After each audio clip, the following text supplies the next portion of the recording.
আমরা কিছুই করতে পারিনি আল্লাহ, রমজান মাসে আমরা কিছুই করতে পারি নাই।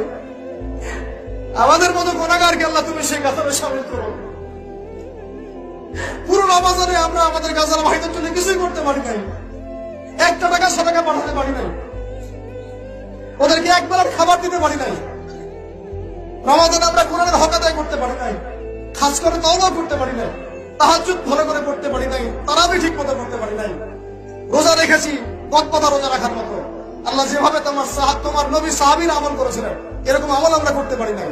তাও তোমার ক্ষমা, তোমার দয়ায়, তোমার রহমতে আজকে আমাদেরকে ক্ষমা করো এবং এই শিক্ষাগুলো থেকে আমাদেরকে ভবিষ্যতে তৌফিক দান করো, যাতে করে আমরা তোমার রেজামন্দির মতো করে জীবনযাপন করতে পারি, গুনাহমুক্ত জীবনযাপন করতে পারি, ইসলামের জন্য একদম জান মাল সময় উজাড় করে দিনের খেদমত করতে পারি। দিন ইসলামকে আল্লাহ পাকের জমিনে আমরা দুর্বল থাকতে দিব না ইনশাআল্লাহ। দিন ইসলামকে আল্লাহ পাকের জমিনে আমরা শক্তিশালী করেই ছাড়বো ইনশাআল্লাহ। দিন ইসলামকে আমরা আল্লাহ পাকের জমিনে বিজয়ী করেই ছাড়বো ইনশাআল্লাহ। এই পথে যারা বাধা প্রদান করবে এদের বিরুদ্ধে আমরা প্রতিবাদ করে তুলবো ইনশাআল্লাহ। আল্লাহ রাব্বুল আলামিন আমাদের সবার দিনের মধ্যে দিন ইসলামের প্রতি খাস মহব্বত দান করেন, কোরআনের মহব্বত ঢেলে দেন, ইমানের মহব্বত ঢেলে দেন, সুন্নতের মহব্বত ঢেলে দেন এবং সাহাবীওয়ালা জিন্দেগি আমাদেরকে যাপন করার তৌফিক দান করেন।